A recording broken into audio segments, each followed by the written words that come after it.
Thanks so much for being sick, Paula. Well, enjoy your microphone. Let me introduce you to a man who lives the blues, a true embodiment of Chicago soul, and a modern day Renaissance man. Is there anybody here that doesn't know who Gary Martin is? Put your hands up. I want to see you. Okay, we've got a friendly audience. Now let me be clear. Gary Martin, the Prince of Blues. Not the Prince of the Blues, but the Prince of Blues. It wasn't a title he gave himself. It was given to him by his peers in Chicago, by the same musicians who watched him rise from a young prodigy to one of the most respected bluesmen that you're going to brush shoulders with today.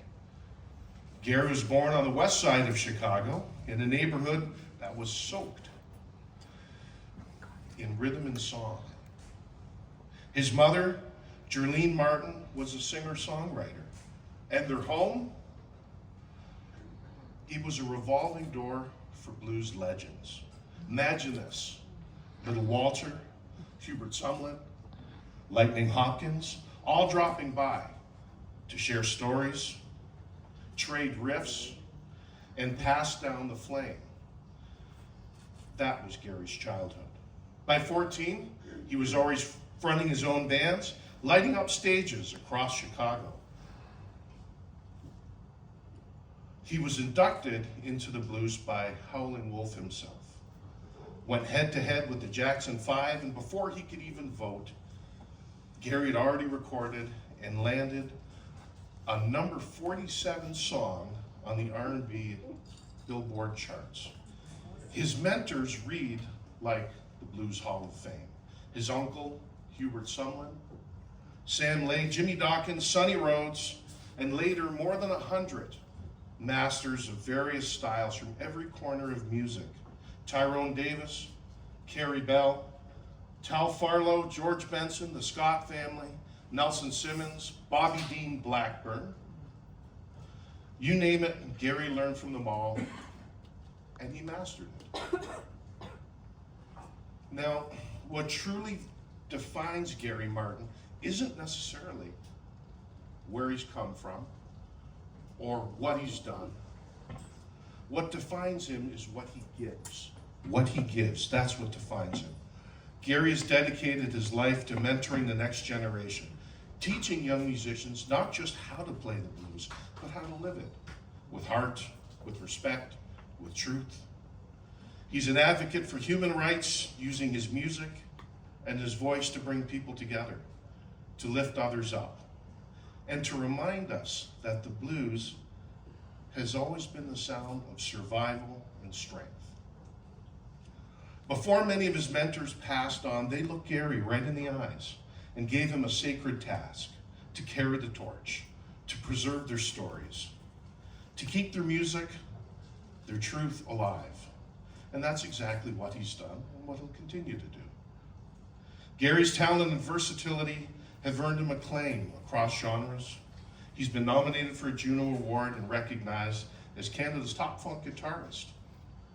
In fact, a testament to his extraordinary range and prowess as a musician. He's performed with the Funk Brothers, co-writing and recording their very final tracks in Detroit in Studio A. He's toured with Motown's Walter Choker Campbell, his mentor, and played alongside many Grammy and Juno winners. He was inducted recently into the Chicago Blues Hall of Fame. In fact, he's even performed for 2 of Canada's prime ministers. From the Chicago Blues Festival to the King Biscuit Festival to the famous Blues Music Awards in Memphis, Gary's music has crossed oceans and generations. When Gary picks up the guitar, you feel it. Every note carries history and healing.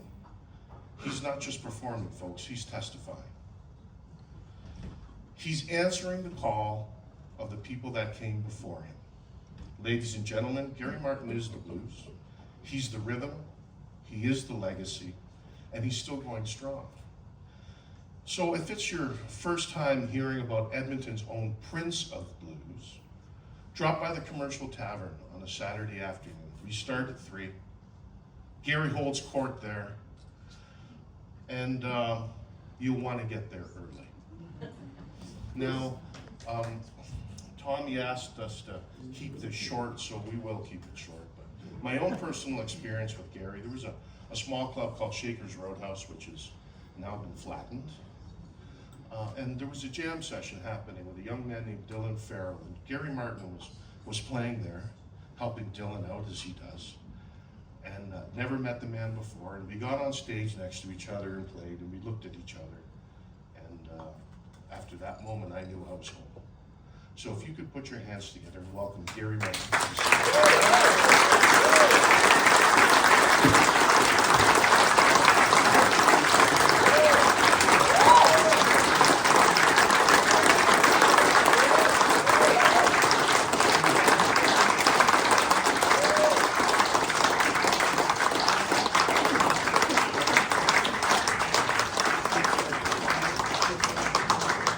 We're otherwise known as spaghetti and meatball.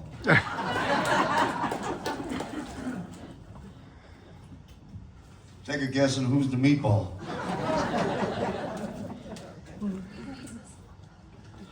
Wow.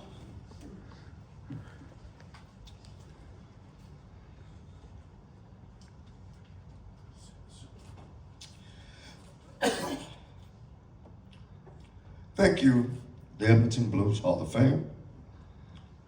First, I want to say it's an honor just to stand here tonight, to be recognized by this community, by fellow musicians, by friends, by family, and by the city that welcomed me home. It means a lot.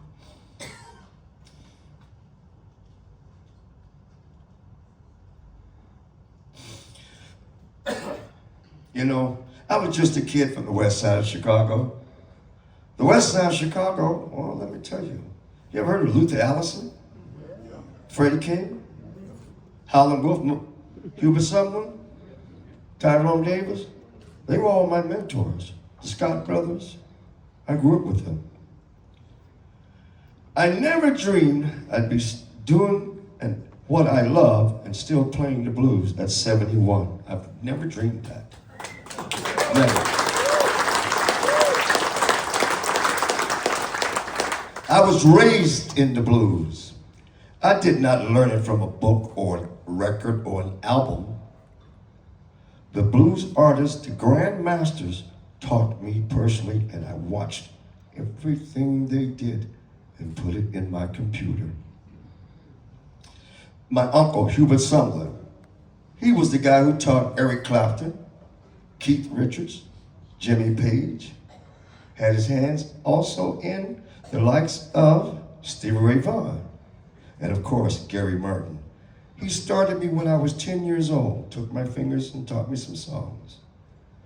And before they all left, all of my masters, they told me, listen, you seem to be the guy that's honest enough that you're not going to do it for the fame.